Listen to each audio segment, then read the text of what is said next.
How are we doing, ladies and gentlemen? So tonight we have a very important topic. When I say very important, most of us are fully aware not all laws are what they seem. And I'm sure most of us have all now recognised the difference between, the word common law, universal laws, and legislation statute acts. I myself have been doing it for many years, and I could say now that there's so much involved, it's so complex, it's best for us to listen to others that have been dealing with it for a much longer time. And tonight we've got a good guy in, and his name's Nick St. Clair, and we're going to have a bit of a chat about law, and hopefully we can all learn something from this because it's important. I myself, have to step away from the law stuff because I know it can get very complex and it can be a right mind twist up. So how you doing, Nick, anyway? Good to have you on, brother. Thanks, Richard. I'm doing okay, thank you. Yeah, that's not too bad. Good. Could be worse.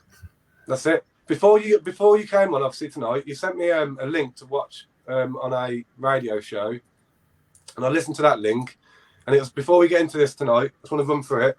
A lot of people are aware that this crime number is going around 6029679-21, which obviously Mark Sexton and the team have been working so hard to make sure is followed through.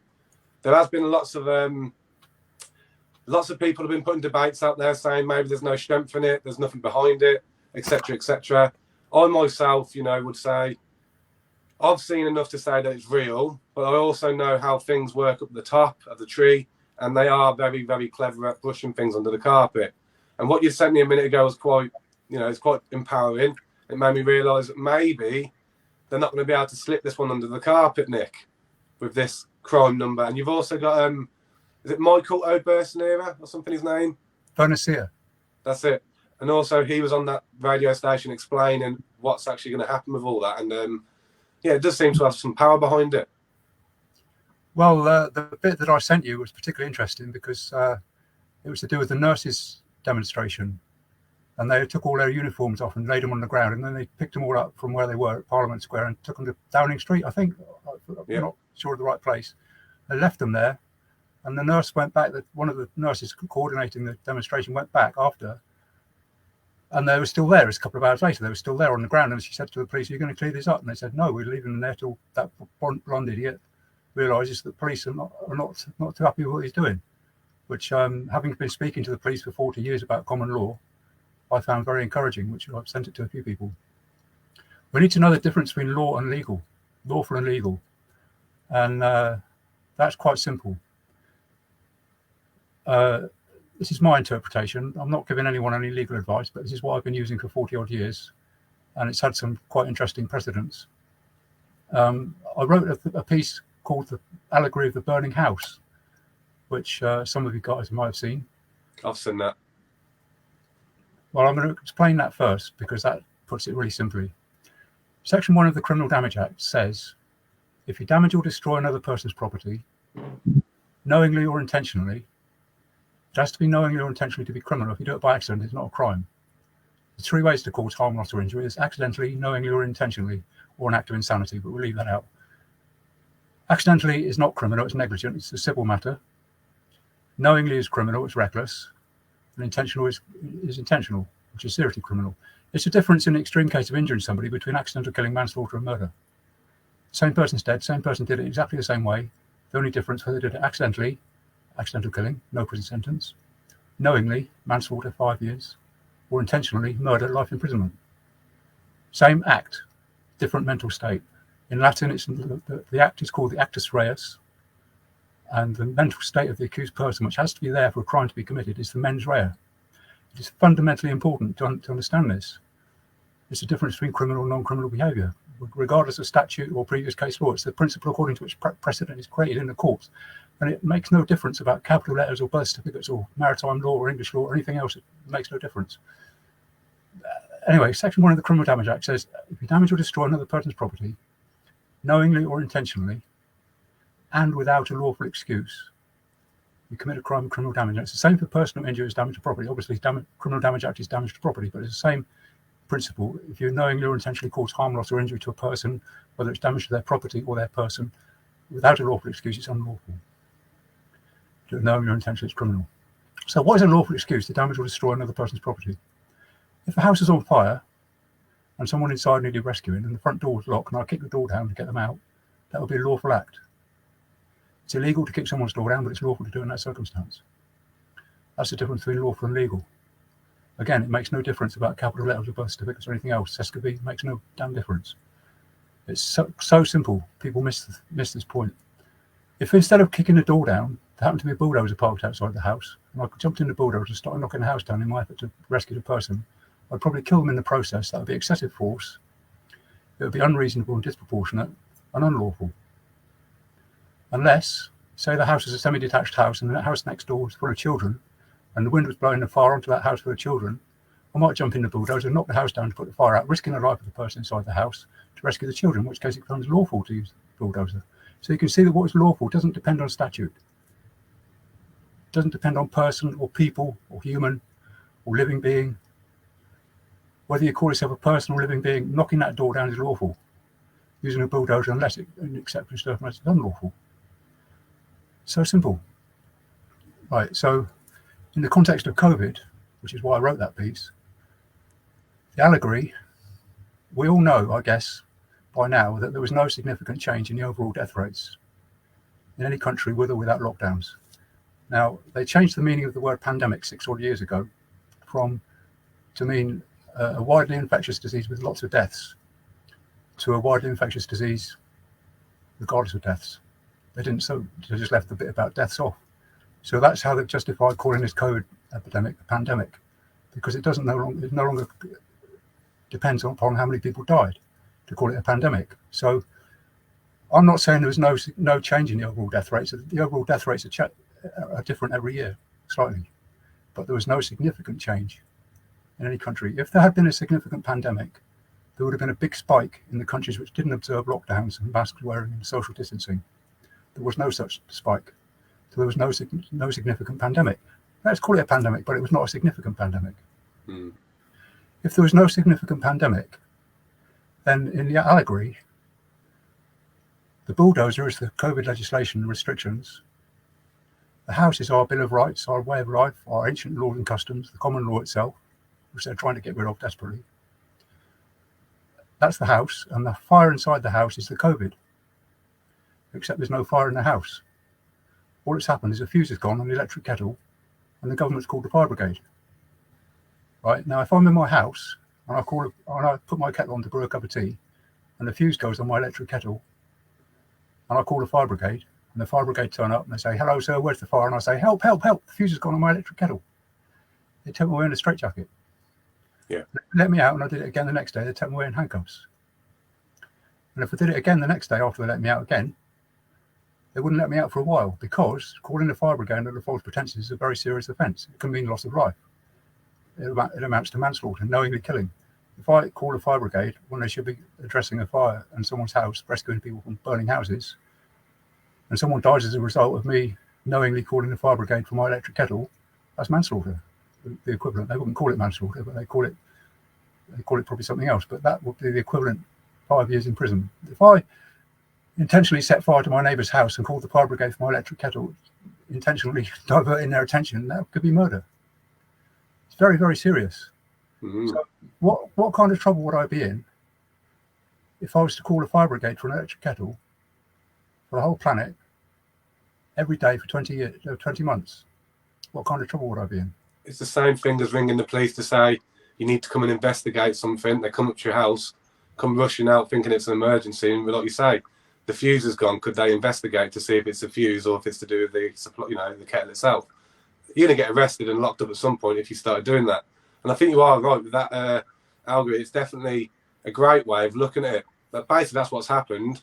The only problem is now, how do we apply this to those that have done it and created this whole pandemic, or pandemic as some will still call it? Well, to do that, we need to get massive public support, which is building. But to get massive public support, we need to keep the argument simple. So I would advocate for letting that allegory of the burning house or something very similar be known publicly, make a massive campaign to make it public. And then the people will rise up, because they've got no chance. If they don't know the law, they can't use it. Yeah.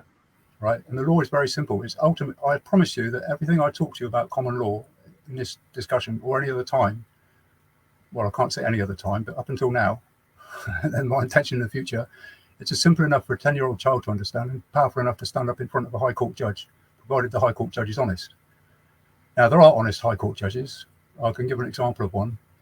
About 20 odd years ago, there was a case where some women broke into British airspace and smashed an airplane, a fighter aircraft, because it was going to be exported to Indonesia and used to subjugate some natives who were rebelling against the Western-backed democracy, going out there and building hotels, smashing the forest down where the people live in Indonesia, building hotels and enslaving their young children as sex slaves. And some women objected to it, and I spoke to them about the common law beforehand. And I said, what you need to do is to make petitions and demonstrations and representations to everything you can within the law. You'll get absolutely nowhere, but do it. It's on record that you've done it. Then it becomes reasonable, prudent, well-intentioned to take further action. Now, in a moment, I'll explain what reasonable, prudent, well-intentioned means, the significance of those three words. Those three words are ultimately significant in every piece of non-violent threat action. But what they did, they broke into British airspace and smashed the nose cone of one of these fighter aircraft that were going to be exported to Indonesia to fight against these rebels, against this genocide and enslavement.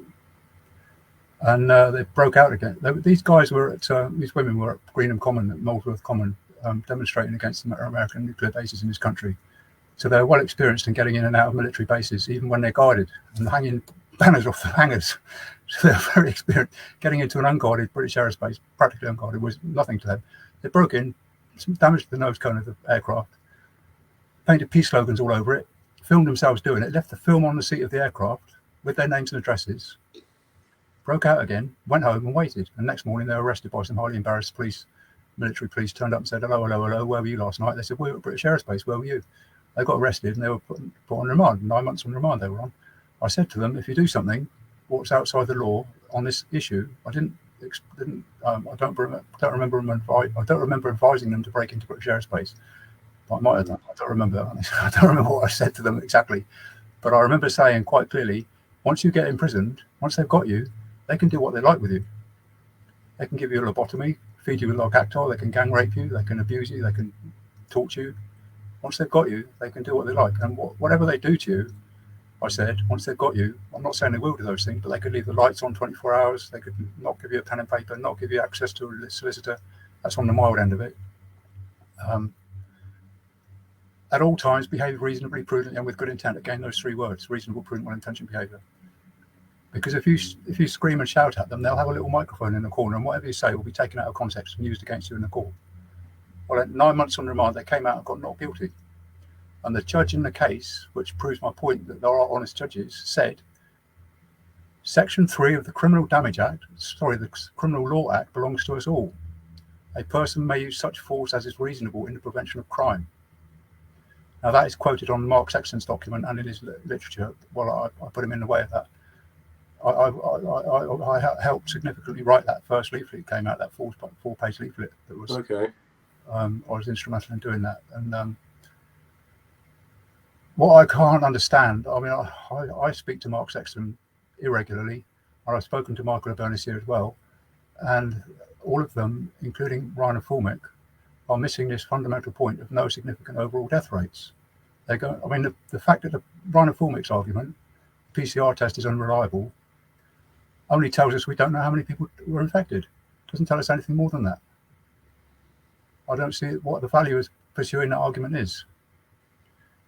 Whereas if we pursue the argument that there was no significant increase in the overall death rates, and there was no significant pandemic, and therefore no lawful justification, all their measures have been unreasonable, disproportionate, excessive force, and unlawful, and done knowingly, it's criminal.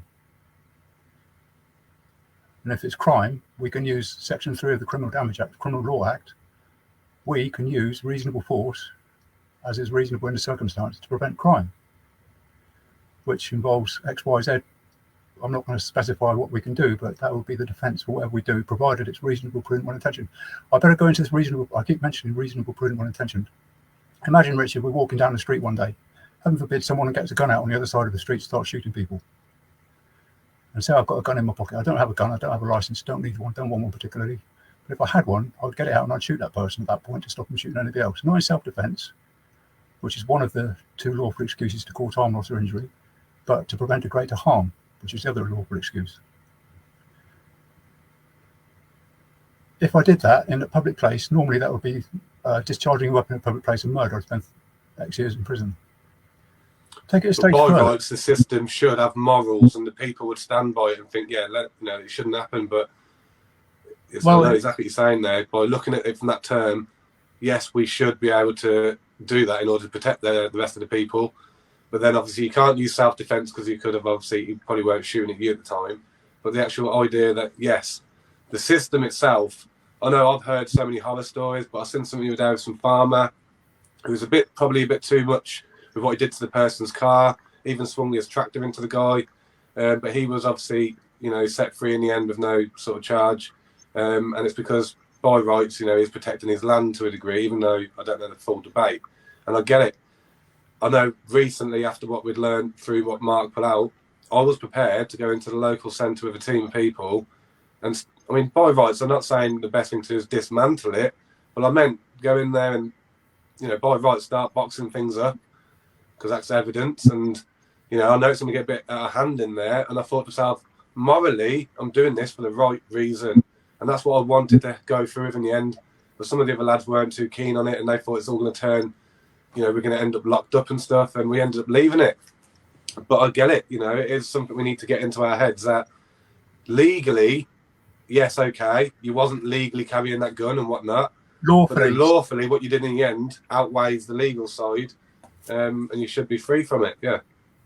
Well, regarding the seizure of property for evidence, which is what I'm in legal terms you're talking about, imagine if everybody in the country knew already that there was no significant pandemic and no lawful justification and the legislation was unreasonable, disproportionate and unlawful. Imagine if everybody knew that already. Yeah. You could do that. You could do it quite easily. But that point, as I said, has been ignored for some reason by Michael Bernassia, by Ryan Formick and by Mark Sexton. It was on that first leaflet. They've overlooked it. They've either overlooked it or ignored it deliberately. I think it's the latter, and I don't know why. Because it's consistent with... well, lots of people are looking for an answer still, regardless. We know that's there, and it's kind of floating in midair. We'll see where that one goes. But, I think you should definitely elaborate on what you're saying there with what the important key would have been or could have been.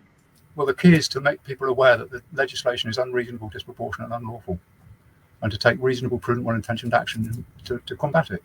I was just going to continue with that argument about the man in the street shooting people. Imagine now it's the same situation, except this person shooting people is my twin brother. And no matter how many people he shoots, I can't bring myself to shoot him. I've got a gun. I'm not going to shoot him. You don't have a license and you're an expert in Kung Fu. What are you going to do?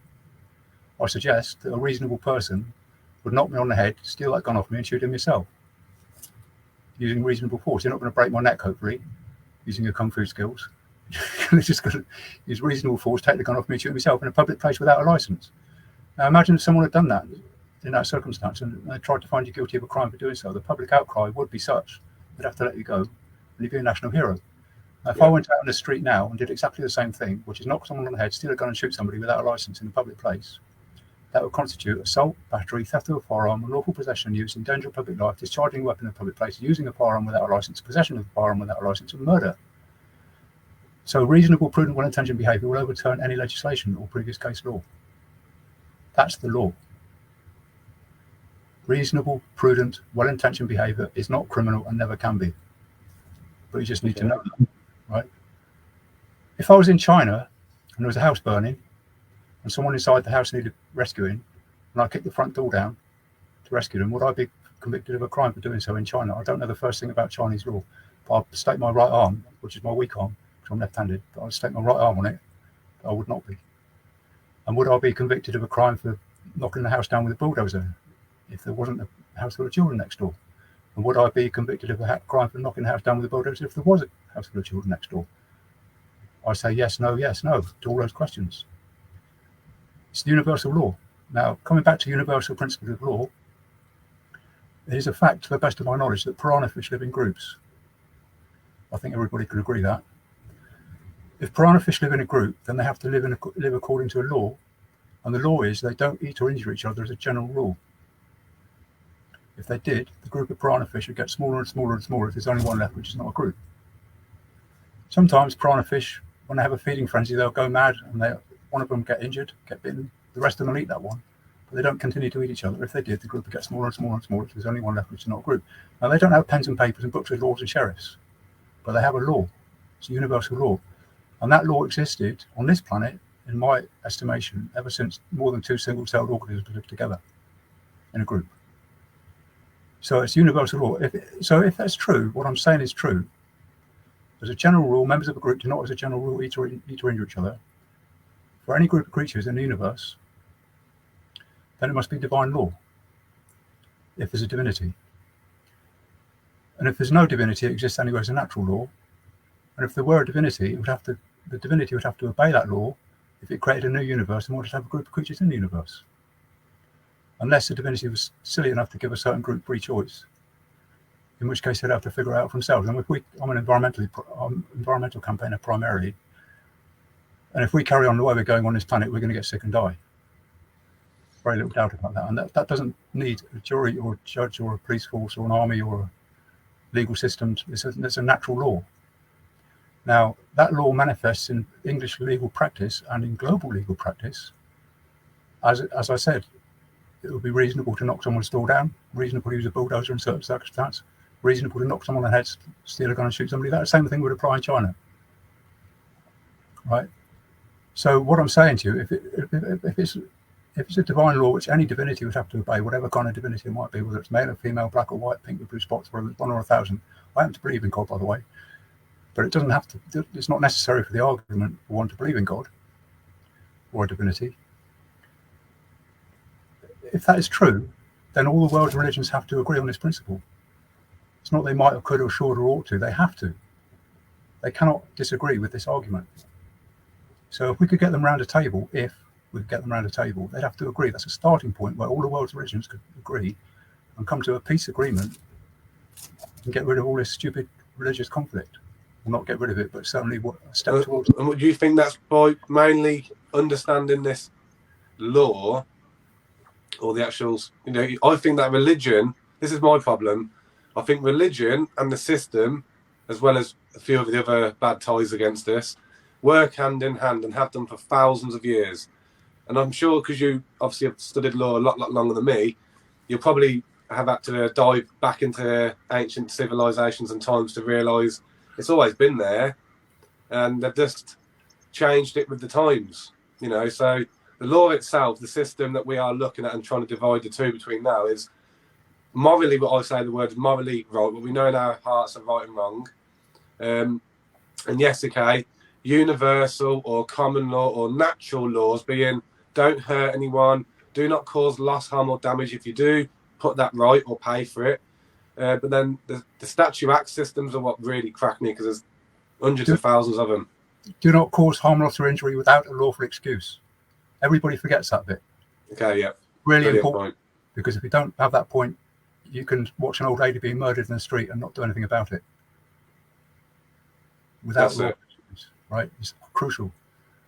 I'd like to explain how that natural law that I explained just now is practiced in legal practice today. And I'm using the word legal practice advisedly. There was a case called Donahue versus Stevenson back at the turn of the century, last century, 1900 and something. I forget the date, I'm not very good with dates. But two ladies were in a cafe in Glasgow partaking of a local custom, which is to have a bowl of ice cream and you get a bottle of ginger beer and take the top off and pour half a ginger beer on the ice cream, eat your ice cream while you're conversation. At the end of the conversation, you drink the last bit of ginger beer out of the bottle. Well, one of the ladies was drinking her ginger beer out of the bottle. There was a snail in the bottle. She drank the snail and suffered food poisoning and nervous shock. She went to sue the company and the company said, no, we've got no contract with you. You can't sue us. We've got no contract. We sold the ginger beer to the wholesaler sold it to the retailer sold it to the cafe, and your friend bought it for you from the cafe owner. It's nothing to do with us. And the judge said, no, it is something to do with you. And the judge said, in this case, I forget the name of the judge now, unfortunately, but the case is Donahue versus Stevenson. It's a very famous leading case using common law. The judge said, you must take reasonable care to avoid acts or omissions which you can reasonably foresee be likely to injure your neighbour. Now, obviously, that lady in the cafe was not the neighbour of the owner of the ginger beer factory in terms of living just down the street from them. But the neighbour was then defined in law as anyone so closely or directly affected by the act or omission that you ought reasonably to have in contemplation when directing your mind to that act or omission called in question. And to my mind, as an activist for the environment, that means if I pollute a bit of atmosphere here and it ends up in Australia and affects an Australian, my neighbour is an Australian. So it's global law, it's intergalactic law, it's universal law. It's the same as saying members of a group don't injure each other as a general rule. You must take care not to injure your neighbour. It's the same thing. There are 3 ways to injure your neighbour. You can do it accidentally, knowingly, or intentionally. Accidentally is not criminal. Knowingly is criminal. Intentionally is seriously criminal. But another example, if I'm driving my car down the road, I've got no mechanical knowledge. I've had it serviced and maintained by qualified personnel at required intervals. I've got the services during the glove box. It's taxed, it's MOT, it's insured. I've done everything I can to make sure the vehicle's in good condition and it's street legal and everything. I've done everything I can. I'm stopped by the police in a routine road check and they find out I've got defective brakes. Driving a car with defective brakes is an act which is likely to injure my neighbour. But I've taken all reasonable steps not to injure my neighbour, therefore I'm not a criminal. That would be, and if I injured somebody as a result, that would be negligence, and I'd have to pay damages in the civil court. And that's why it's criminal not to have insurance, because I wouldn't have the money to pay the damages, and I'm expected to know that. I'm not defending insurance companies, they're a bloody rip-off, but I wouldn't drive without insurance for that reason. I wouldn't want someone victim of my driving to end up in hospital without compensation. Second example, I'm driving the same car down the same road at the same speed, stopped by the same cop at the same roadblock. This time they find out I knew I had defective brakes. I'm driving down the road, I've got defective brakes, I don't care about anybody else, I'm doing 60 miles an hour, I don't care. That's an act which is reckless and criminal. That's knowingly likely to injure my neighbour, that is criminal, I can be arrested, imprisoned, fined, and have to pay damages. And in the third instance, the same car, the same road, the same speed, same copper, the same roadblock, same everything, except this time they find out I'm aiming the car at somebody. That could be attempted murder. So you can see the difference between the actus reus, the thing that happened, and the mens rea, the mental state of the accused person. Both things have to be present. As an example, another example of a real life case which I was involved in, I used to be involved in the free party scene years ago. In the what? And, free parties, little rave parties we used to do down in Somerset. 200 or 300 people. I didn't get involved in the big ones, but the small ones I was involved in. And I'd always talk to the police when they came. Here before you, officer, is a bunch of people who... Oh, I haven't got to tell you the police oath yet. I was going to the police oath before I do this. The police oath, I was told by a police officer back in Twyford Down in the road protest days back in the 80s, who I met in the middle of the night when I went for a walk to get away from everything for a little while. I just happened to meet this guy in the middle of nowhere, in the middle of a misty night, in the middle of Twyford Down, which is near Winchester, and he turned out to be a senior police officer, also out for a walk. And I found out since then there was a lodge, a Masonic lodge, only a few hundred yards away. I didn't even know that at the time, but anyway. So he must have been out for a walk at the same time we met in the middle of the night. And I started talking, I found out he's told me he was a police officer, and I said, oh, interesting to meet you. I'd like to talk to you about law. Are you interested in law? And he said, yes. So I told him what I've just told you. And he said, oh, you might be interested to know what the police oath is. I said, what's that then? He said, I promise to protect life and property and uphold the law. Which in those days, it was simple. They've complicated it since then and made it complicated. But if I asked you a question, Richard, which is more serious, the threat of environmental damage on this planet taken as a whole, or the threat of world war, which one's more serious? You've answered the question. The threat of world war, or the damage to the environment? Yeah, all taken as a whole, all of it together.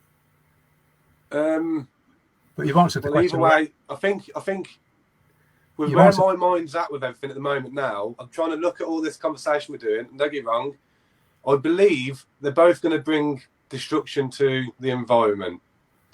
Well, the point is, Richard, that when I asked you the question, your eyes went up and you started thinking about it. If I asked you which is bigger, an elephant or a mouse, I should already know the answer, yeah. If I asked you which is bigger, an elephant or a zebra, a horse or a zebra.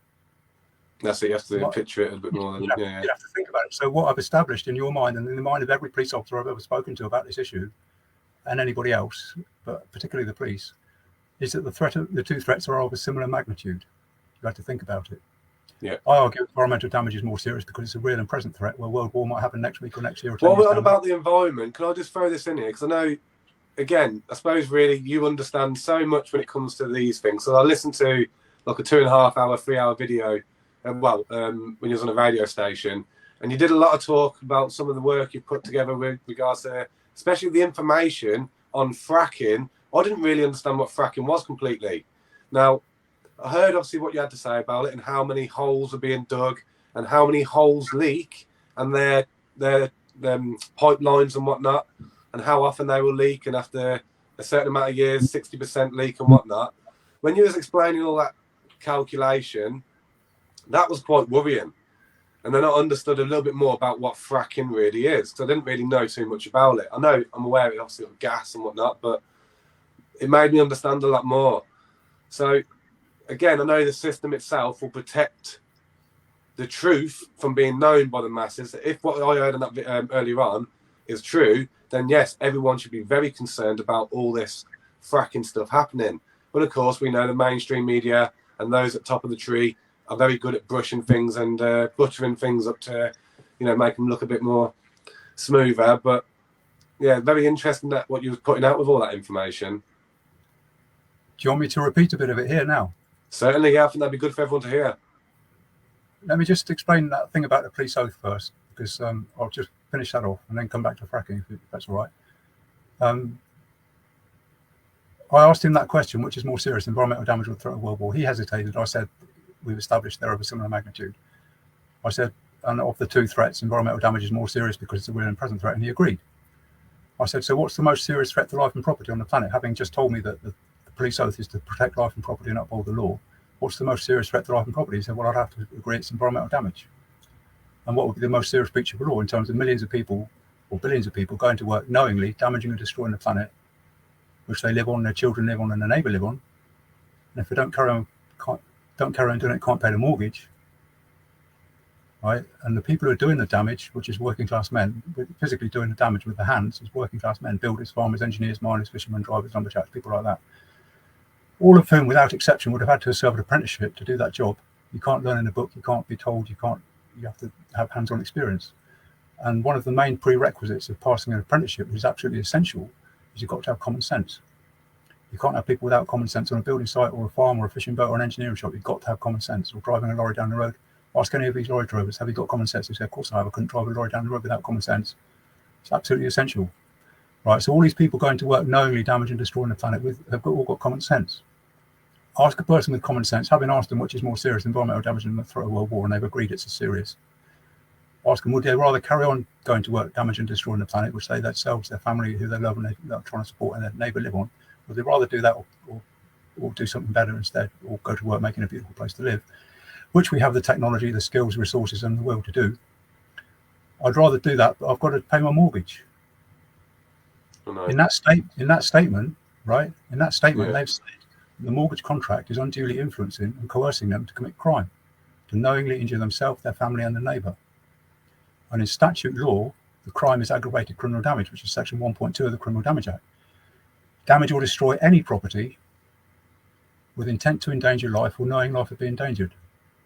If I damage my own ladder and send my employee, which I don't have any employees, but if I had one, I sent them up that ladder, having damaged that ladder, intending to endanger their life, that would be attempted murder. Maximum life imprisonment. If I knew the ladder was dodgy and I sent them up, that would be reckless, that would be manslaughter, 5 years. It's the same thing all the way through the law. Reckless, knowingly, intentionally, is criminal. If I had the ladder tested and it's got a safety certificate on the side, and I sent them up the ladder, and the ladder broke, it's not my fault. So I'd have to pay damages. Why I have to have employers' liability insurance? Again, it's exactly the same thing all the way through. If you know the fundamental principles, it's apparent everywhere you look. If you don't know them, you're looking at the heads of the hydra. You chop one off, two more grow. And that's what everybody's doing at the moment. We need to look at the fundamental principles of law if we're going to defeat this monster. So quickly tell us about the frack, and then we're going to come back to the law thing on the, because I have a couple of questions I think everyone would like to hear, which is generally around right now, this time in the world, people are probably stuck for what they could be doing or should be doing to help bring down the beast, if you want, or this web, evil web that surrounds the earth that we've all been born into, known as the system. Obviously, I've got my own opinion, which I don't want to talk too much about tonight, because I've really at a belief stage now, which I think a lot of people, when they start going down we'll call it the enlightenment path, and you really do start looking around at the societies we're all trying to protect and save to a degree, you can start looking around now and we think, it's so damaged and broke the minds of man, that it's so destroyed. The most famous word that all of us will hear when we talk to people will be, they don't care. They do not care. If it comes to their door, they'll do something. If it comes to my door, I'll do something. And that's what I think's a shame, because the minds are broken so much. It's not they don't care, they can't care. They've got to pay their mortgage. Their family's got to eat. That police officer that lady nurse spoke to in the street outside the Parliament said, we do care. And when the sign comes, we're going to show you how much we care. But we've got mortgages to pay. And I've been talking... Unfortunately, yeah, for the police network from top to bottom, I think there's about 200,000 police, maybe. I don't know if they've still got 200,000, but around 200,000 it was at one point last year. Let's just say, I would say 10% maximum would be them people you speak of that would carry the morals from back in the day. 10% max. That means most of the police force, in my opinion, are doctoring people that do not need to know the law. They don't care about the law. They're just following their job, and they have a rough idea what they can arrest people for, and that's what they generally follow off.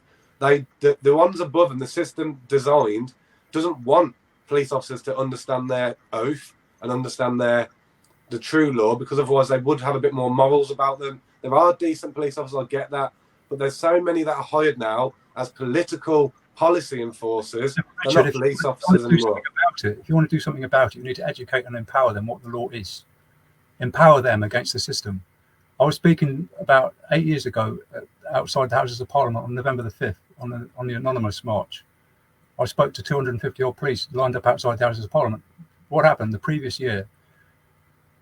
We went from Trafalgar Square to Parliament Square to Buckingham Palace, and people started shooting fireworks at Buckingham Palace from off the cenotaph, which I was there. I wasn't shooting fireworks myself, but I was there on the cenotaph with it. It was quite amusing. And the next year I went, and everybody went to Buckingham Palace. I stayed behind at Parliament Square, and there was 200 odd police lined up outside the Houses of Parliament, stopping us going in and making a citizen's arrest on the people inside, which is what I wanted to do. They're all armed, they all had cameras on, and they were in an L shape going along the front of the Houses of Parliament back up towards Westminster Bridge. I stood on the corner of the L shape, about 20 yards away, so they could all hear me and they could all see me. And I said this, I've just arrested 250 Metropolitan Police officers without a single pair of handcuffs. And how did I do that? Because you lot have got to stand there and listen to me. And I'm going to talk to you about law. And why did I come to London to talk to Metropolitan Police about law? Because I know for a fact you don't know about the law. And how do I know that? Because I've been talking to the police in this country for 30 odd years. And I know for a fact you don't know about the law, but in 20 minutes time you will, because I'm going to tell you. And I proceeded to tell them. And then I went into fracking. I told them all what I told you: reasonable, prudent, well-intentioned behaviour, the duty of care, the piranha fish, all that. And I went into fracking, and I'll explain about fracking now, because yeah, perfect. Right. When they drill a hole for a well, whether it's a water well, an oil well, a conventional oil well, or a fracking well, or a gas well, whatever it is, they drill a hole and they drop a steel pipe down the hole. The object of the steel pipe is obviously to bring up whatever's down there, whether it's oil or gas or water. Equally, obviously, the hole has to be bigger than the steel pipe. If it was the same size, the pipe would get stuck on the way down, because the hole isn't perfectly straight. The pipe's got joins in it. It's got to be bigger. If you've got a 6-inch pipe, you've got about a 9-inch hole. If you've got a 12-inch pipe, you've got a 15-inch hole. If you've got a 2-foot pipe, you've got a 2-foot-6 hole. So if you look down on top of it, there's the ring, there's the pipe, and there's the outside of the hole. So there's a ring around the outside of the pipe, which is called annulus. And if you look down on top, it's roughly the same cross-sectional area, 50-50. The actual pipe and the actual ring itself is roughly 50-50. I'm not saying exactly, but roughly. So they drill the hole. No, the other thing you've got to know is that if you look at a geological map of this country, if you look where the aquifers are, the underground water supply, which 30 or 40% of our water depends directly upon the aquifers, and the rest of it, well, rivers and springs come out of aquifers. And also farmers depend upon aquifers for their summertime irrigation. They drill a water well into the aquifer. If you look at the map where the aquifers are, and then look at a map where the shale is, what they're drilling for, it's like almost the identical map. For some reason, the shale is a kilometre down, so it can't be connected geologically, but somehow or another, the aquifers are in exactly the same places where the shale is, which means that if they're drilling for the shale, they've got to go through the aquifer. They want to drill 60% of this country at a rate of 10 wells per square mile, which works out at 560,000 wells. I did the maths and I checked it, of which they'll drill, say, 500,000 wells, keep it simple. So they're drilling they drill a hole, they go through the aquifer, makes it a bit muddy, extra minerals, put hairs on your chest, drink it up, no problem. Keep going, down a kilometre, hit the oil and the gas down there. Well, imagine the weight of billions of tons of rock pressing down upon that oil and gas down there. It's under extremely high pressure. So when you drill a hole into it, it's going to come shooting up the hole at high pressure, which is why you get a gas flare or an oil geyser comes out at the top. It's because of the weight of the rock pressing down. It's going to come up the middle of that pipe, and it's going to come up the outside of the pipe. And if you've gone through the aquifer, the bit that's gone up the outside of the pipe is going to go straight in the aquifer. Now we're talking about toxic crude oil and gas here. We're not talking about what comes out of the tap. It's got nitrous oxide, carbon monoxide, sulfuric acid, nitric acid, God knows what else in it, carcinogenic materials in it, which that's going to go straight in the aquifer. They try and stop it, not because they care about the aquifer. If they cared about the aquifer, they wouldn't be doing it in the first place. But they want most of the gas to come up the middle of the pipe because they spent a lot of money making that hole, drilling the hole and putting the pipe down there. And I'm only talking about the vertical part of the well here, right? I'm not talking about the horizontal, which goes along nearly a kilometre up and down. I can go into that. There's no need to. So what they do to try and stop the oil and the gas come up the outside of the pipe is they pump liquid cement down the middle of the pipe. It gets down to the bottom of the hole. And if you can imagine, it comes down to the bottom of the hole, turns around the corner and comes back up the outside of the pipe. They pump it at pressure, so it goes up quite a long way before it sets. That's supposed to set and form a perfect seal and stop the oil and gas going up the outside of the pipe. Well, it works sometimes for a certain length of time. The industry release figures are that 5%, 1 in 20, which out of 500,000 wells is 25,000, will leak immediately when it's brand new. 5%. 10% will leak after a year, that's 1 in 10. That's 50,000 will be leaking after a year. 60% will be leaking after 20 years. That's 300,000. And they will all leak eventually. The cement seal will deteriorate, the steel pipe will rust, the earth will move. We'll have no fresh water in the underground aquifers. Disaster. I was going on about this for ages, and nobody's picked it up. Everybody's going on about climate change and earthquakes and fracking fluid, which is only there momentarily. This is so. The reasons why it leaks, right? First of all, when you're drilling down a kilometre, you're going through perhaps 100 different kinds of rock. This miracle cement is supposed to stick equally well to 100 different kinds of rocks. It's got different adhesion properties, different pH values, different porosity. There's no such cement that will stick equally well to all those kinds of rock. That's the first reason. The second reason is when they're drilling a hole, they've got a drill bit on the end, and there's water coming down the middle of the pipe, the drill string. The drill bit is hollow, and it's got a cutting bit on the end. And there's water pumped down the middle to cool the diamond cutters on the end, and to carry the fluid, the dust, which would be dust, which turns into mud because the water's mixed with it, up the outside of the pipe. So you can see you've got a drill pipe, a drill that's spinning round, a cutter on the end which is bigger than the drill, right? And the water coming out the end, which is turned into mud by the dust, which comes up the outside. So what I'm saying to you is the outside of the hole is covered with mud. How well does cement stick to mud? They haven't got a big bottle brush to clean it all out. It doesn't stick, right? That's the second reason. The third reason is on the way down, when you're drilling the hole, you've got other layers of rock which have got fluids in them, whether it's oil or gas or water, which as soon as you've gone through them, those layers will be injecting at high pressure whatever fluid is in that rock into the hole. So when the cement comes past it, it's injected with that fluid. That's the trouble they had at Dimmock, that film, when they had gas coming out of taps, setting it on fire. That was that problem there. But for all holes, whether the mud sticks or not, what does that cement meet when it comes out of the bottom of the hole?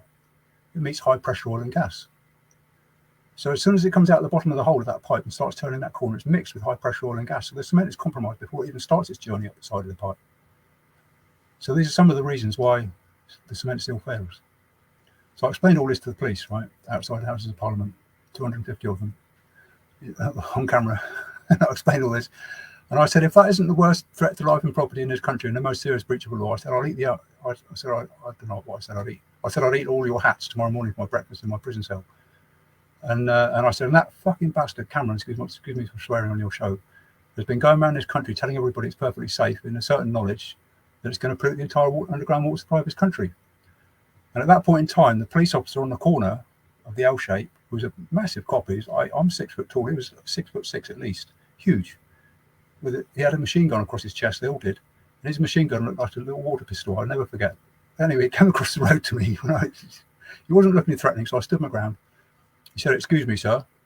We are listening to what you're saying, and we're very interested. We'd like you to carry on, but sir, please don't swear. There's children present." That made my day. Nice. That's an honest copper, right? You get the picture, right? So I know for a fact, without a shadow of doubt, there are good coppers, and I would put my estimate the other way around to you. I'd say 90% of them are good. No chance. No chance. We don't need to. Yeah, no chance. That's my opinion. Unfortunately, that's my opinion. Having spoken. I know. I mean, honestly, and the opinions are good. I mean, I'm sure most people would love to believe that, but it's just it's hard to see nowadays. I've seen too much. The thing is, Richard, if you speak to them quietly and calmly before it gets all het up, that's the kind of response you'll get most of the time. They'll either ignore it or you'll get that response. The ones that are prepared to listen, you'll get that response, that kind of response. Well, everything I've seen and all my experiences with the police, even recently when I'm trying my best to be professional as I can, to gain the local police force and the ones at the top to sit down with me and to go through some things that I'm really concerned about as a father, as just a general man that's been through the last 2 years like everyone else. And of course, because obviously me and the police still have unfinished business, they'll be coming for me at some point. I've got loads of problems and stuff, but don't worry about that.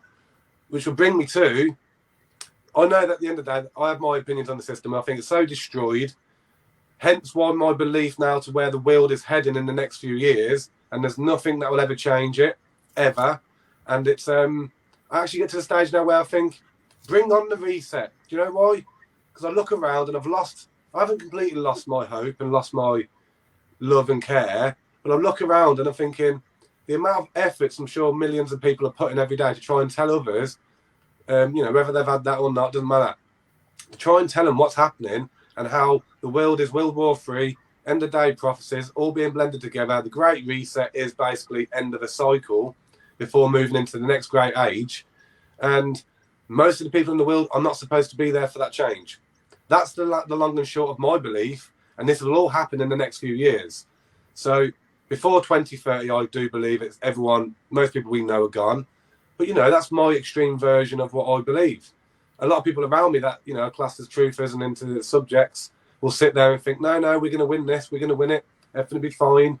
And that's why I think it's important for our conversation today. So you should then start giving us ideas of what you believe. If that wasn't going to happen and we could have the opportunity of winning this world back through bringing the systems down, changing them, building something new, then we all need to hear it, because I've got to the stage where I'm like, I kind of just want to move away to a jungle somewhere, take their family, go to a jungle, get the kids out of this mess, and just, you know what, I'd prefer to live there, out the way of all societies, than, to continue like this, the frame of mind I'm in the last 2 years.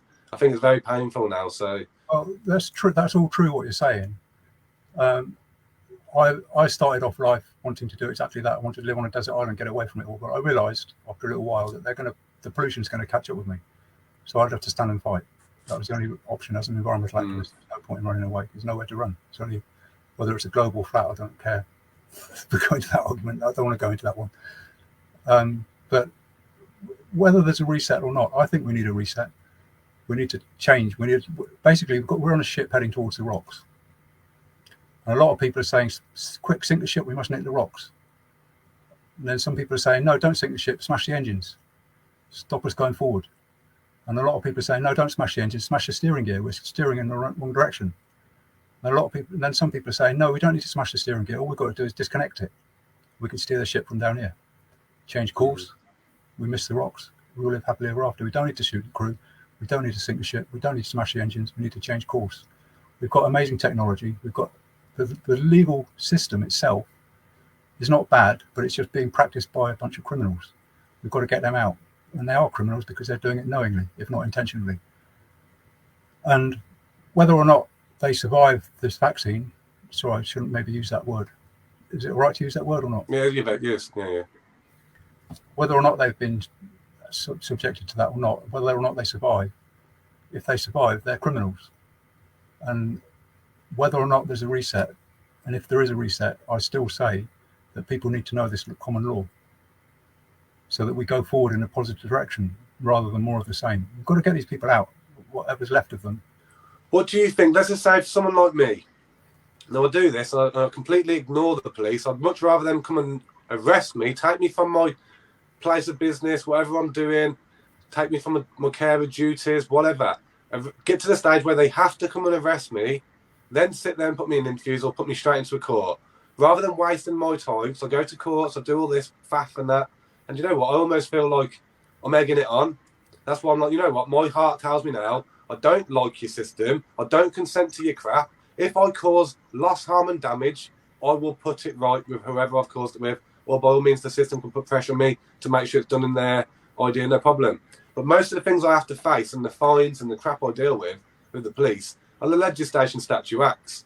But they don't get away. What happens is they start sending them to debt collectors. Then debt collectors come around and they start threatening to take your vehicles and things like that. So the system's such a mess. Those who don't recognise that just haven't had it fall on them yet. It's so destroyed, but I also look at it and think, if we sat here now, we made an agreement that we're all going to move towards new information to try and bring it down and change it and offer something better to the world. I look at it and think, it's so powerful, it's so big, and it's so corrupted. You know, like that Black's Law Dictionary there I told you earlier, I've just got I had a flick into it here and there for references, but it's so complex. One page could send you crazy just looking over it properly, trying to look over it. It's so complex and twisted up. It's a waste of time. I think the reset, even if humanity was able to do a reset where we can get rid of all the corruption, get rid of all the said leaders and the ones that have allowed what's to happen, if all that was to be true and we could do that, then fantastic, we'd have a good foot in life to start a better world. But then I'd also look around and think, you know what? We are dealing with a whole planet, billions of people that just do not care about anything other than going to work and having their sort of, their bubble, their life. And if you did tell them, look, millions of children are dying every year because we don't care, we need to put some more effort in, they still wouldn't change their day. And that's what I realised, the mind of man, even though there might be a conscious raise at the moment, the mind of man so destroyed. Millions and millions of people work for the Mason systems. Millions and millions of people work for the monarchies, police services. And then there's all the other police services. They've all got their own rules and regulations. They've all got their different ways of doing stuff. And I just look at it and think, that's one big system to bring down when you haven't got billions of people behind you. Well, we need billions of people, which is why we need to keep it simple. And we can simple. I like the idea of simple, but I think it is very complex. So, what would your idea? What do you think? Am I missing something here? What do you say people should be doing that don't like? Because don't get me wrong. Yes, if someone was just speeding past the school, and that was to break a legislation statute act, and they can get fines and lose their license, I'm not even talking too much about that sort of faffy stuff, because morally they were wrong, even though they might not have caused accident, loss, harm, or damage. But I know there's that sort of side of things where legislation statute acts have some sort of, we do need some sort of structure to a degree. I understand that, but then the actual whole system itself, with how it works against humanity, and the masses just don't see it.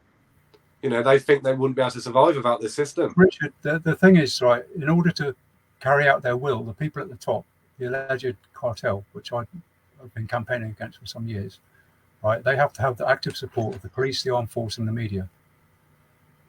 Media, we haven't won yet.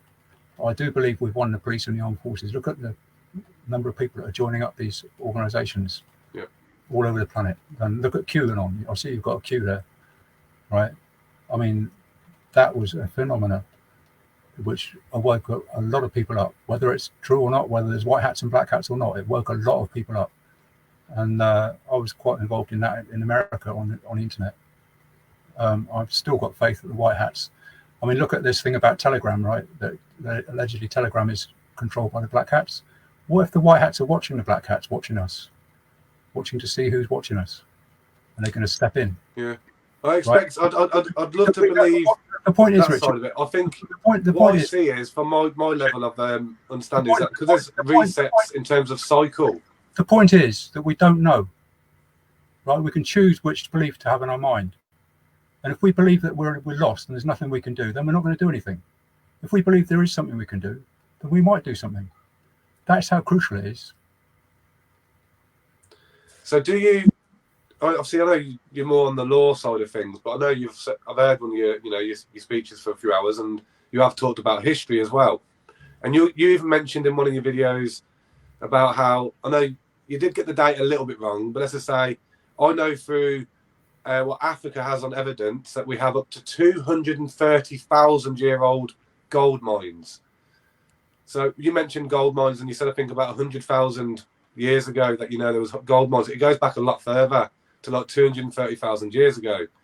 So we know there has been structured systems that have kind of, not the average Joe will sit there with their friends and decide to dig for gold when you have no need for it in your life.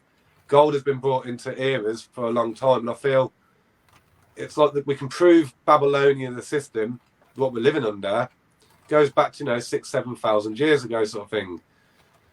But the actual hierarchy systems and whatnot go back a lot further. Of course, it's just more we can't prove why and what was going on. What I see now is that I understand the ages and the change, that we are going to leave, call it an epoch.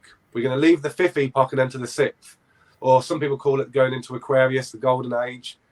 And I actually understand it's almost going to be the return of the great flood of Noah is what humanity is about to witness over the next 8-10 years. Might be sooner, might be just after, I don't know. But within these next 10 years, the next decade, we're going to see the earth shake into a degree where, not just because of government, not about the actual earth, is going through a cycle of change. And I believe they know this. They're letting us do all these distractions and conversations and battling about this, that, and the other, whereas most of the people that are controlling that don't even know themselves what's coming. I think it's so much more bigger, this great age change we're going to be entering, then fair enough, they are looking at wiping out 95% of the planet to start it again. And this would almost tie in with what's happened in previous great resets. And if you look at the Yuga cycles, this is how they explain it over from the Sanskrits. Can I just put a bit of wood on my fire? My fire's going to go out. It'll be 2 seconds. Well, more than 2 seconds, but I won't be long. You carry on. I'll elaborate on that, guys. So it's difficult. And I think, I'm not trying to say we shouldn't try anything. We've got to keep trying with the laws. We've got to learn more about it. I just find that I'm at a stage now where I'm recognising that we're not going to have control over everything. And maybe what these Sanskrits are telling us, and the only way of passing through this correctly, or the best way of passing through it, is by raising our conscious to the high levels, which means pretty much we're able to astral project, we're able to astral travel, leave our physical body, take your consciousness out of the body, and by doing this, like in enlightenment terms, then you recognise that you are just using the vessel, the body, while we're here. Our ego is what keeps our higher consciousness trapped and into a point where we live day by day using the ego. But it's our higher consciousness that is waiting to get out. If our body dies, that means the ego dies. It will then be released anyway. And we realise then that we weren't just born and then die and that's it. That we are living in a continuous cycle. And the spirits and souls will always be an eternal energy.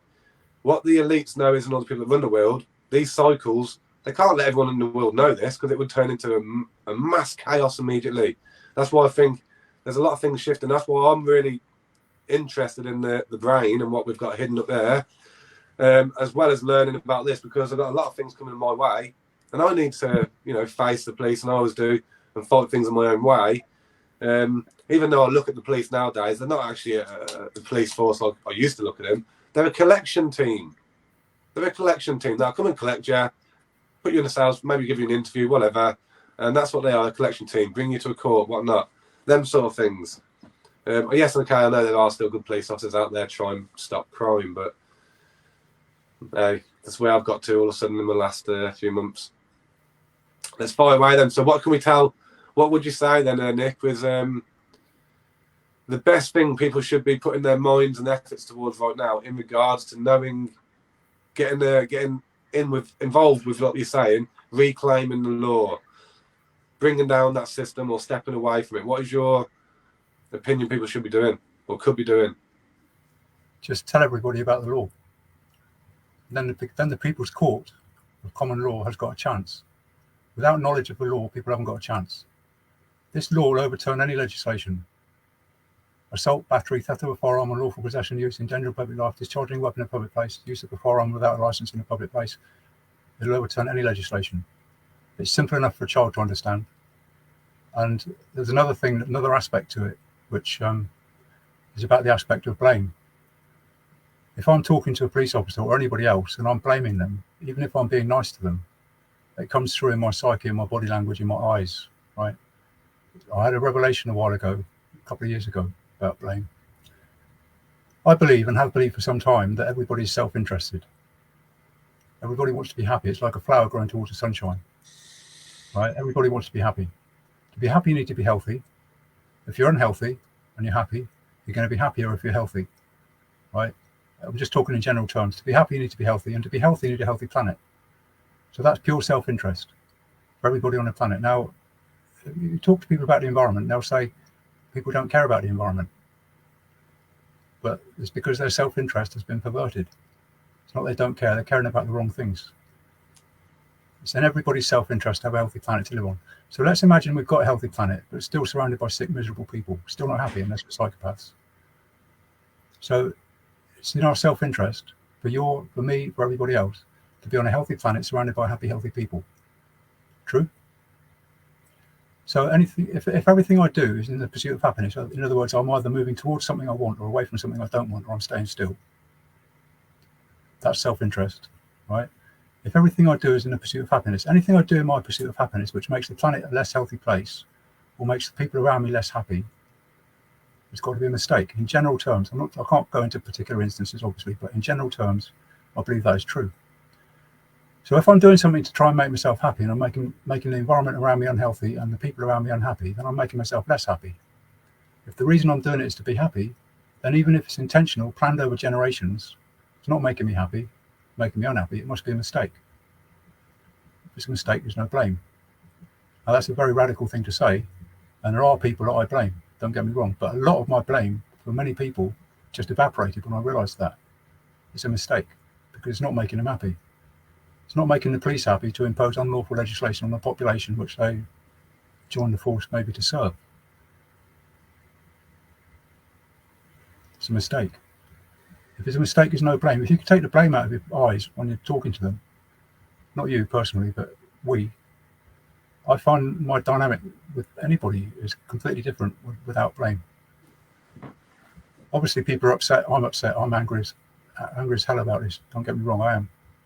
And there are people who I'd quite happily put them in a FEMA camp with no food and watch the Hunger Games. You know, some people are deeply responsible for issues which I'm so angry about I can't speak. But most people, most general people up to the level, certainly up to the level of middle management, I think most people are making a mistake. They've been deluded into the belief that going to work, damaging and destroying the planet is going to make them happy. Taking a vaccine is going to make them happy. It's a mistake. It's not intentional. If it's intentional, there's the cabal at the top. They're doing it intentionally. They know and they're intentionally. But you mentioned Masons a little while ago. I can talk about Masons briefly. A Mason's a builder. Works with stone. Just a Mason, sorry, a stone Mason, yes. Right, I'll get to Freemasons in a second. Right, so you've got 30 people on a building site working together. They've got to know what they're doing. As I mentioned earlier, the only way to get to know what you're doing on a building site is serve an apprenticeship, and you've got to have common sense to pass your apprenticeship. Absolute prerequisite. So you do your 7 years as an apprentice, you become accepted into the local lodge. Now I'm going back 200 years before Rothschild started printing money and gained criminal financial control over everything. Originally, you'd serve your apprenticeship, you'd become accepted into the local lodge, whether you're a wheelwright, a shipwright, cobbler, a tailor, stonemason, whatever. You're accepted into the lodge as a practicing operative craftsman with various different trades. That's all the different craft guilds, one of them being masonry. You serve time as a mason, you'd be good enough, you become a master mason, at which point you have apprentices under you.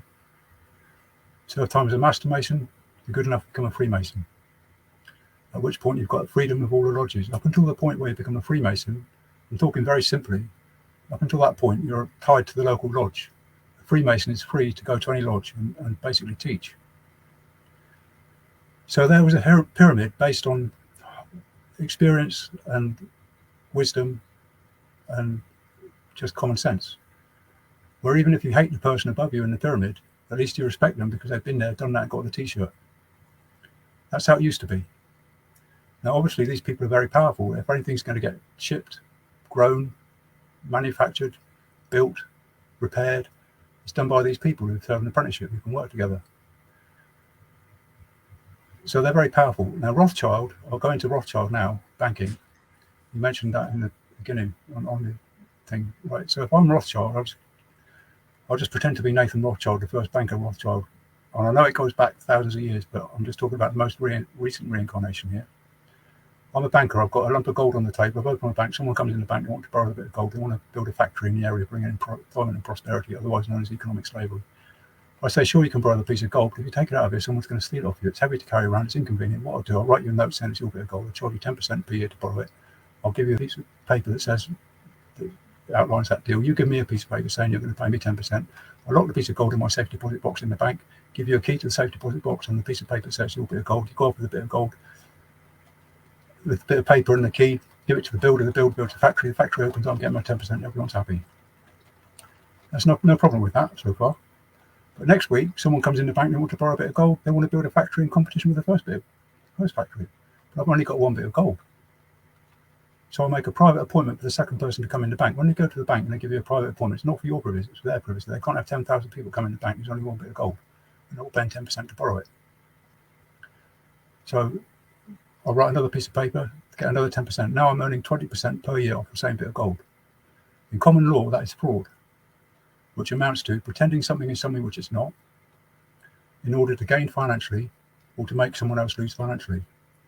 So pretending a bit of gold is 2 bits of gold when it's only one. It's pretending something is something which is not, lending out and charging interest, I'm gaining and everybody else is losing financially. So that is fraud from the first outset.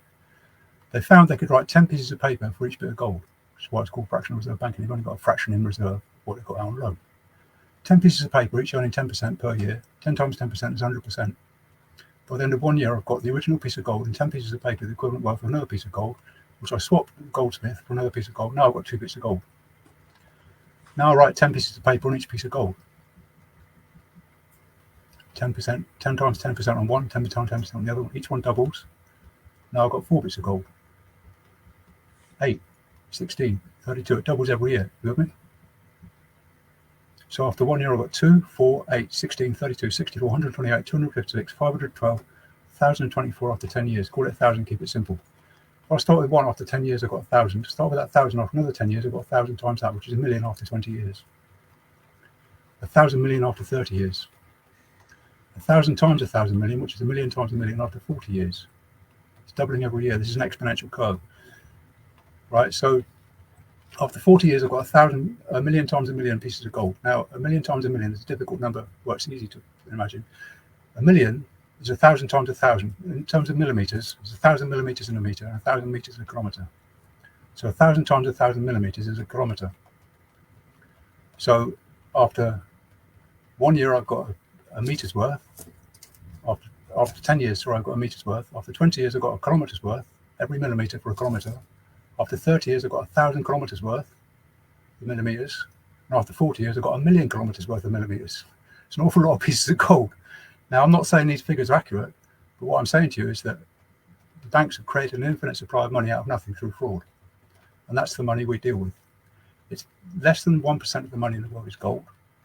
2 or 3% is paper and coins. The rest of it's millivolts in a computer. And all of it, apart from the actual gold itself, is created out of criminal fraud. And it's being used to finance both sides of the war. It's being used to finance the destruction of the planet. It's being used to enslave people in the mortgage contract, which is forcing them to commit crime, etc., etc., etc., including the police. I have to say that, right? So let me just say, under the Proceeds of Crime Act, which is another piece of legislation, which is why I say all legislation is not bad. The Proceeds of Crime Act, the proceeds of crime are recoverable through the courts.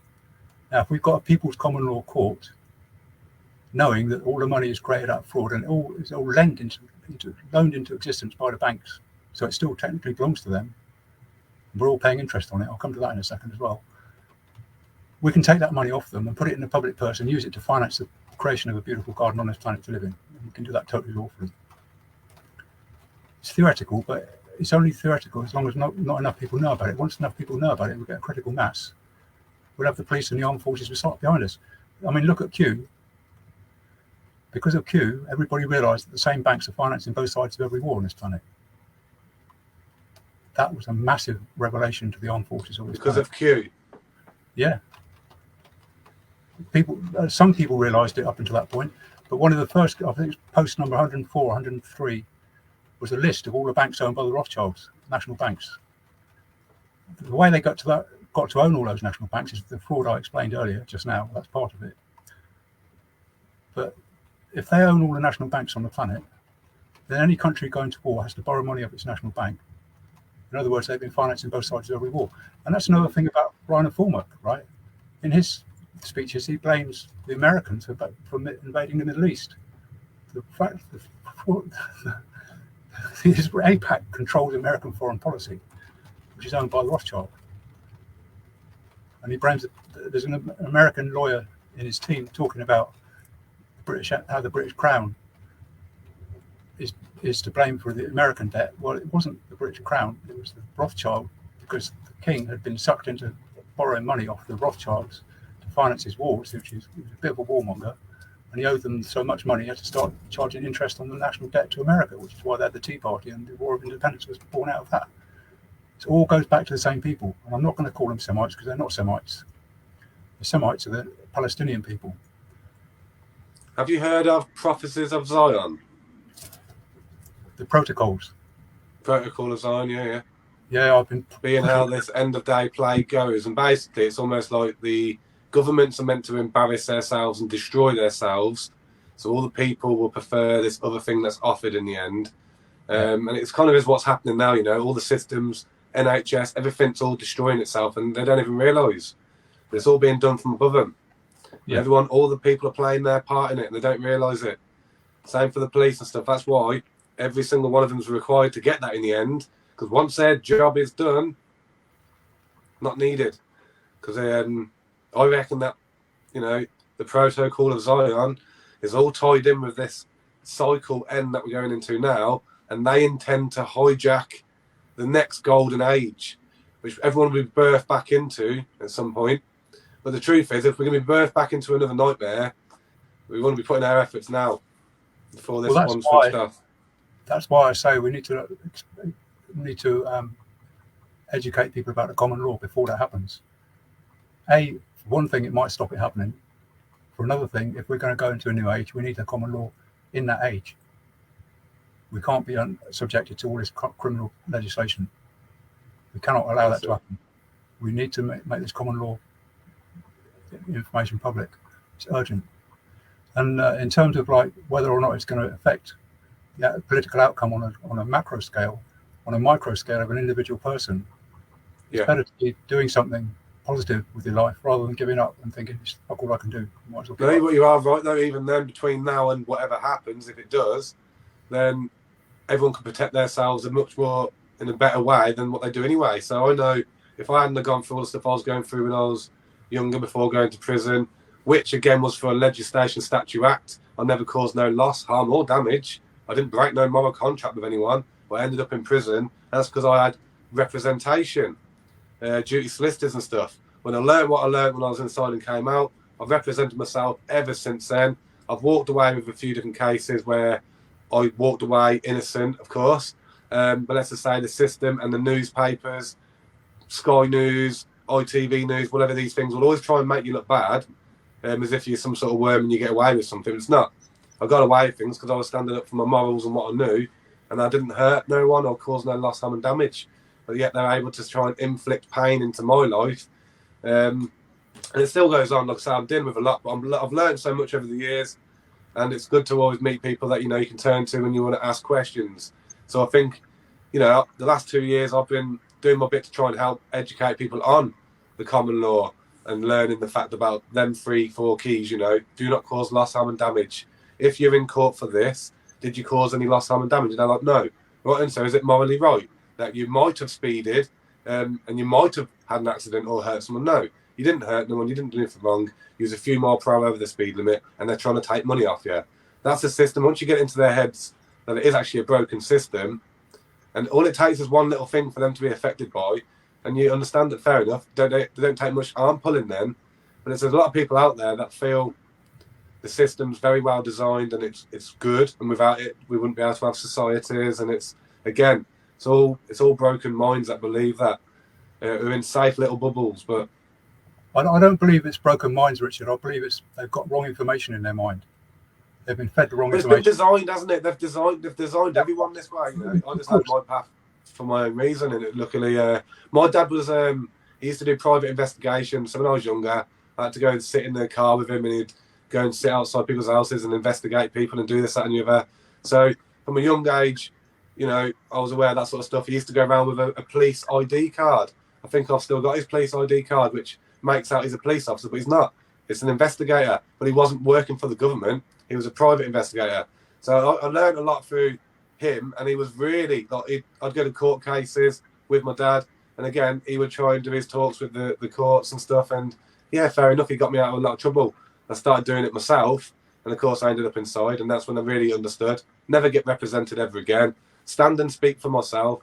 Then I started learning about how, maritime law is legislation, statute, acts, and that's what they're using on us. And then I understood more about that. Then I understood that, fair enough, I did a few tests. A lot of people want to know, how do we work?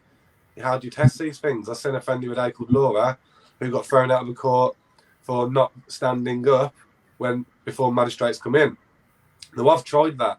I tried not rising, and then they would say, you need to stand up, and I'd say, no, I'm not, I'm not dead, I'm not rising, I'm happy sat down. Then they start trying the contempt of court sort of thing, and I don't know all the terminologies at this point, so in the end I'd end up buckling and standing up. But it took me a long time to get to where I am now, where I can protect myself in a much better way, but it's still not the answer, it's still not everything. I know that there's going to come a point where, I'm going to come unstuck, because them courtrooms are very, very corrupt places. And, the magistrates know it, they're part of it. Judges know it, they're part of it. The clerks, everyone, they're all a part and know how corrupt it is. It's only the people that are left trying to seek this information and sift their way through. I can give you an example. I was going to mention it earlier and I got distracted. I went diverted down another rabbit hole, but I got doing these illegal rave parties years ago. I got caught coming out of one of them in my car, which had no MOT. It was insured, but it wasn't taxed.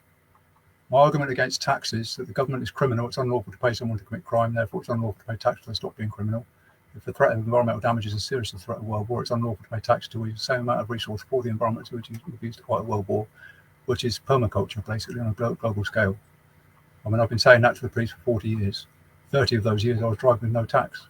They changed the legislation to mean they could seize a vehicle with no tax, which they previously couldn't do. I lost 2 vehicles, and I thought, so this for a game of soldiers. I'm not going to do that anymore.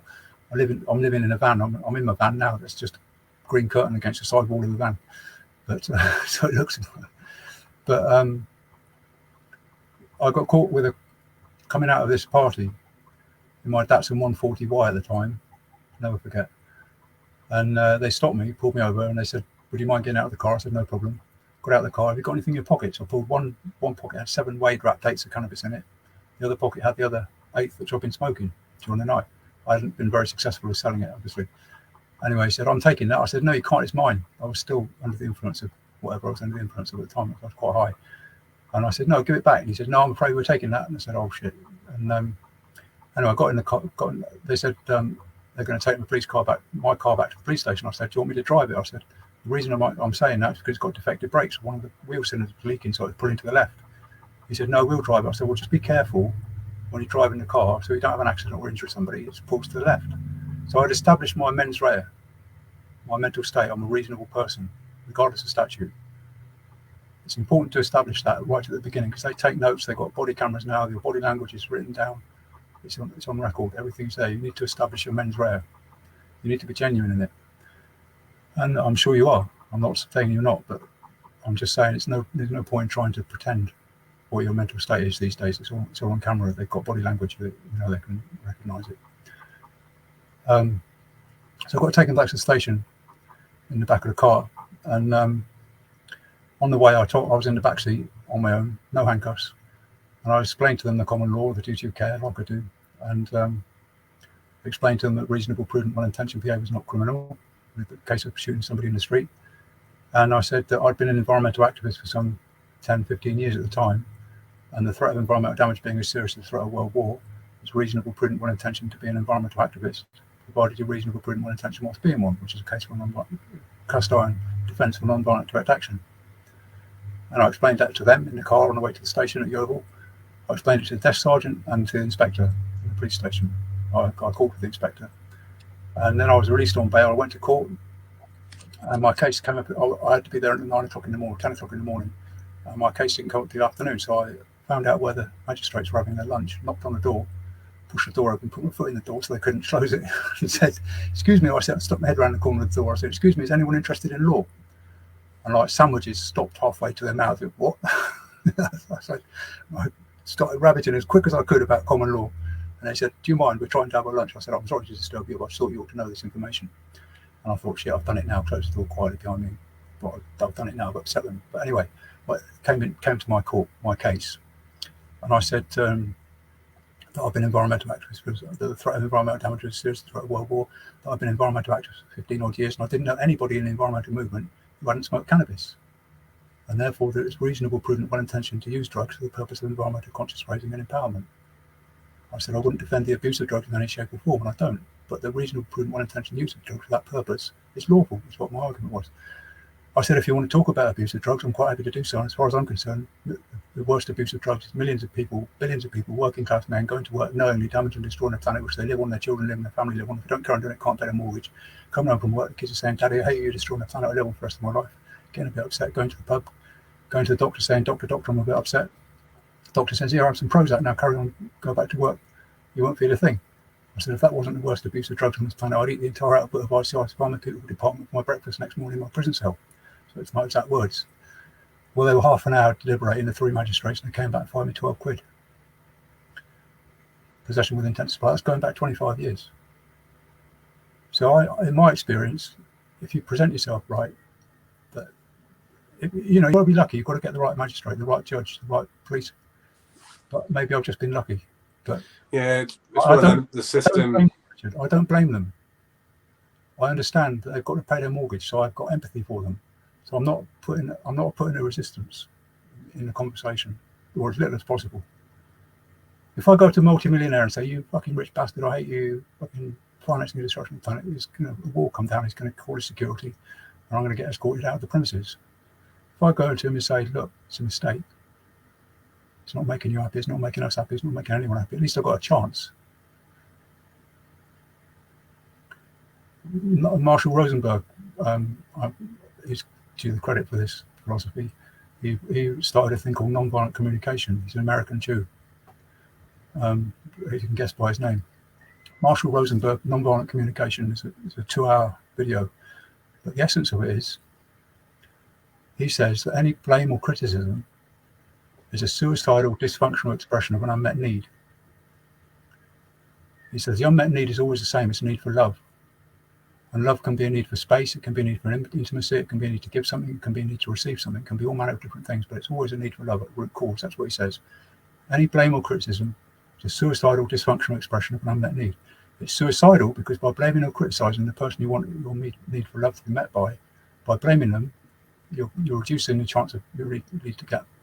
By criticizing them, you're reducing your chance of getting your needs met, and by blame or criticism, by blaming them, you're increasing the likelihood of violence.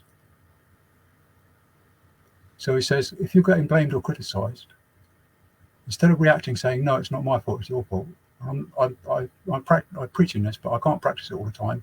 As my friends will tell you, I react and I say, "No, it's not my fault, it's your fault" all the time. I do it all the time, and it's stupid. But I know in theory, instead of reacting and saying, "No, it's not my fault, it's your fault," I just wait to listen till they finish blaming or criticising, and say, "Do you have a need for space? Do you have a need for intimacy? Do you have a need to receive something, to give something?" Then basically I'm listening to their blaming and criticising. While they're blaming and criticising me, in theory, I'm trying to figure out what their need for love is. What is their unmet need? And when they finish blaming or criticising, I'm saying, instead of blaming or criticising back, I'm saying, "Do you have a need for blah?" And I make my best guess of what their need is. And they will say, "Yes." "Well, how did you know that?" And I'll say, "Because of this." It's called this philosophy that I got off Marshall Rosenberg. And if I say, no, I don't need that, I need this, at least the conversation then is about what people's needs are, is about whose fault it is. The basics of non-violent communication by Marshall Rosenberg, absolute genius work. And if we could adopt that as a movement, I mean, I've said to you, I'm hopeless at it myself, but in theory it works. It does work in practice if you can remember. The trouble is, in the heat of the moment, when someone's blaming and criticizing you, the immediate emotional reaction is to get into a rage and start blaming them instead. Right? And to overcome that, you've got to take a few breaths. But that's the essence of it. It's something really important. Self-mastery, I suppose, isn't it? Easier said Not than easy. Not easy. I was just saying, because we got George Orwell, 1984, the COVID thing, whatnot. And I looked a bit, my daughter drew over it a while ago, but this is 1984. And I've read through that whole book. It's about the police, basically, and how they should, be handling us and whatnot. And it was very interesting. But this is what my point is. No matter how much we learn and know about these things, those that are running the force, or let's just say the average police officers, don't have an idea. They don't have a clue. And I think it's not really our jobs to go out there and try and educate a whole 200,000 police force in our country, as much as we're going to get to as many as we can when we see them on events. I find that if we know what we know about the system, and we can get enough people to maybe believe and see the truth of how it's designed on purpose to be a bit of a spider's web for people and society, then those that are aware of this at the top, and we're talking about all the police chiefs and stuff like that, then surely at some point the people will be able to use that Section 3 or something similar, so we can use reasonable forces and stuff to go and grab these people, and maybe like Michael Bercia, whatever his name was, said, and then we, the people, will have something in place to start punishing them and dealing with them in the right way.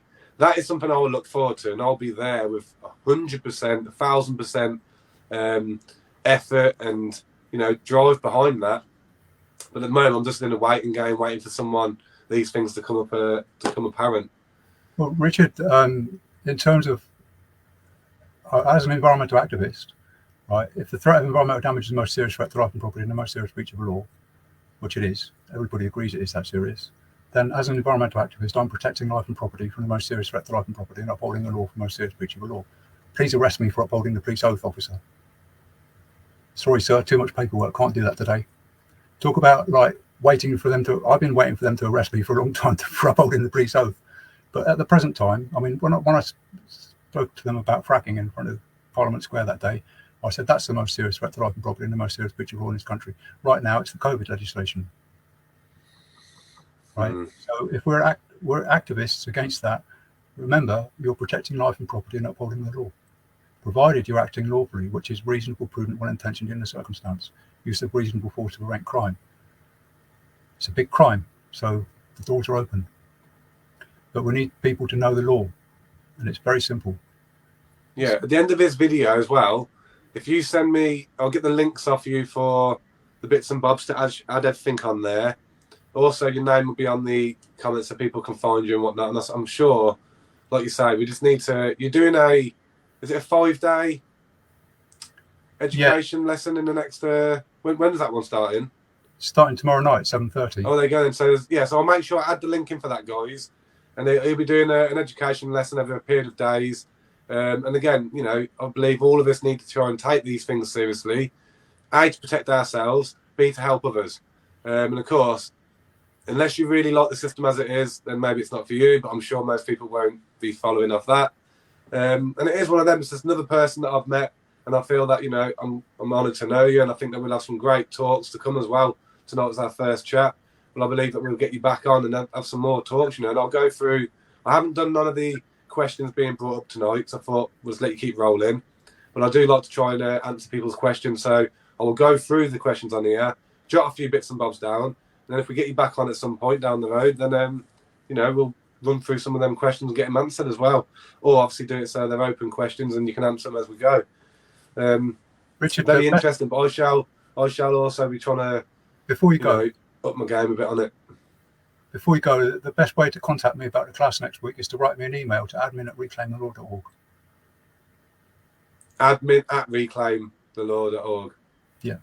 I'll make sure I add on the top of the post when I finish. I'll add all the bits and bobs onto there, so everyone's got that, and they can have a look at some of the stuff. Also for like the link on the YouTube channel I watched earlier, which is you're on that radio station a few years ago, and you covered so many different subjects in that. I was really impressed. I sat there and thought, I'm not going to write down them to talk to you about it. So I thought it'd just be you replaying that conversation again, and I wanted to let you just roll off as much as you can tonight. And algorithms, the algorithms you come up with are absolutely brilliant, because I think it helps people see how you look at a situation, i.e. law, understanding the difference between the two. So I think they're brilliant as well. I started using algorithm about a year ago with people about allegory of the cave. Have you heard that? The allegory of the cave, yeah, Plato. Yeah. So yeah, that was a brilliant one to teach people about, you know, and it helps people see what society is, you know.